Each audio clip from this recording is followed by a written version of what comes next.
नमस्ते दोस्तों, एक बार फिर से स्वागत है आपका विकी क्लासेस में। आज हम आपको एसएससी स्टेनोग्राफर से रिलेटेड कुछ आपके डाउट्स को क्लियर करने वाले हैं। विद्यार्थियों ने हमें कमेंट किए थे कि सर हमारे ये डाउट्स है, तो हम जो मोस्ट पॉपुलर डाउट्स है स्टूडेंट्स के एसएससी स्टेनो 2022 से रिलेटेड, तो उन डाउट्स को क्लियर करेंगे। और हो सकता है वो डाउट्स आपके भी मन में हो, तो आपके भी जो डाउट्स है एसएससी स्टेनोग्राफर से रिलेटेड, ठीक है, स्टेनोग्राफर पोस्ट प्रेफरेंस फॉर्म से हो या किसी भी प्रकार का जो भी कन्फ्यूज़न है वो भी आपका क्लियर हो सके, तो वीडियो को अंत तक देखना। वीडियो थोड़ा लंबा हो सकता है।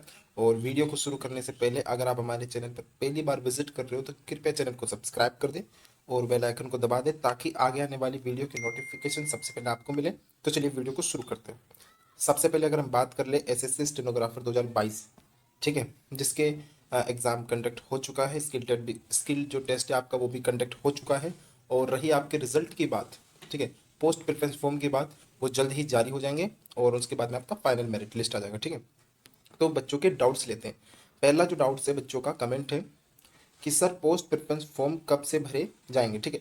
तो आप लोग समझिए, ठीक है, इसका किसी भी प्रकार का किसी के भी पास कुछ भी राइट इन्फॉर्मेशन नहीं है, ठीक है।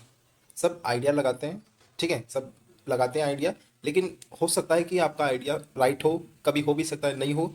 तो इसका जो भी पोस्ट प्रेफरेंस फॉर्म कब से स्टार्ट होंगे, इसका किसी के पास, किसी भी यूट्यूबर के पास कोई भी इसका प्रमाणित डेट नहीं है, फिक्स डेट नहीं है, ठीक है।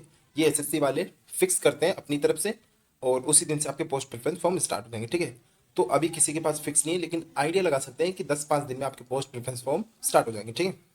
और आप अपनी जो एसएससी आईडी है, ठीक है, आप अपनी जो एसएससी आईडी है उसको बार बार रीओपन करते रहिए, लॉगिन करते रहिए और पोस्ट प्रेफरेंस फॉर्म को चेक करते रहिए, ठीक है। जैसे पोस्ट प्रेफरेंस फॉर्म आप डेली चेक कीजिए ना, अगर स्टार्ट हो जाता है तो बढ़िया बात है, ठीक है, वरना आप चेक करते रहिए, ठीक है। जल्दी हो जाएगा आपका पोस्ट प्रेफरेंस फॉर्म स्टार्ट, क्योंकि नेक्स्ट वैकेंसी भी अपकमिंग है, ठीक है। तो सिलेक्शन प्रोसेस को थोड़ा फास्ट है किया है एसएससी वालों ने, और एसएससी अभी मिशन मोड पे भी है, ठीक है। नेक्स्ट जो क्वेश्चन है विद्यार्थी का कि सर अ, सी की कम, ग्रेड सी की कम वैकेंसी है, तो ऐसा तो नहीं होगा कि सी वाले डी वालों की वैकेंसी ले जाए, ठीक है।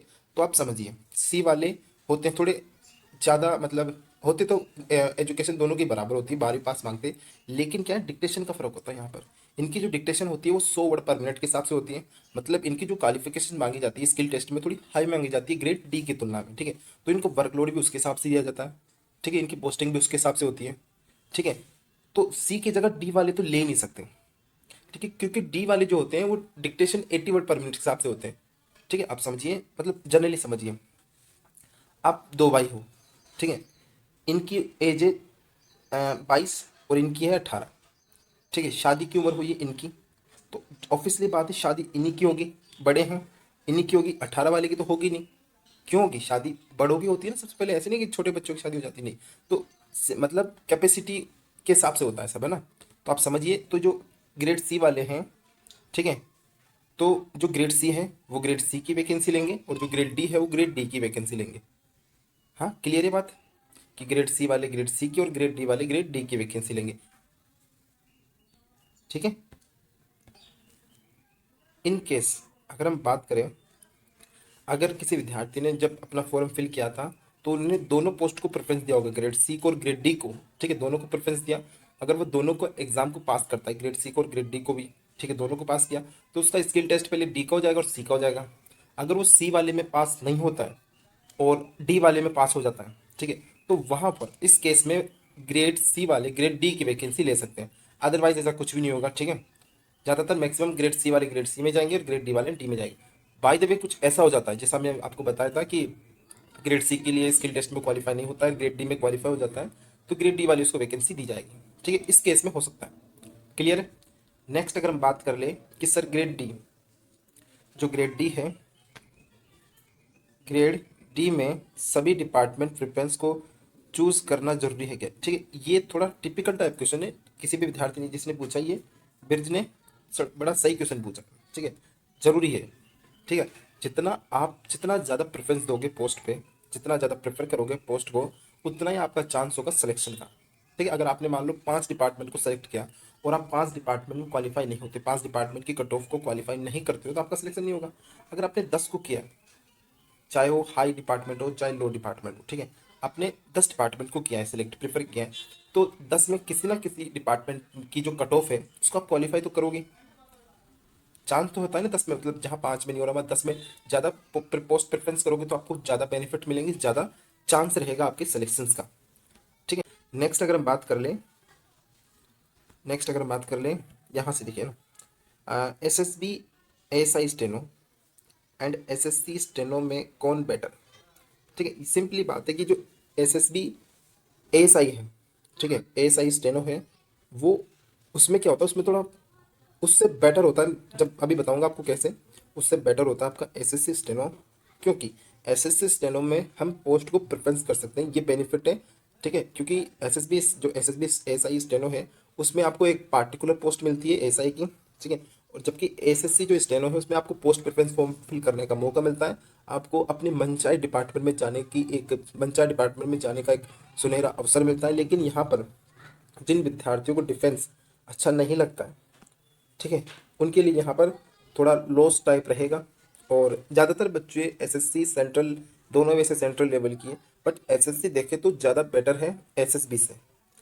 है तो एसएसबी एसआई स्टेनो भी बेस्ट है, लेकिन दोनों के कंपैरिजन में एसएससी स्टेनो ज़्यादा बेस्ट है। ठीक है, और सबकी अपनी अपनी पसंद है, मेरे हिसाब से एसएससी स्टेनो ज़्यादा बेटर है।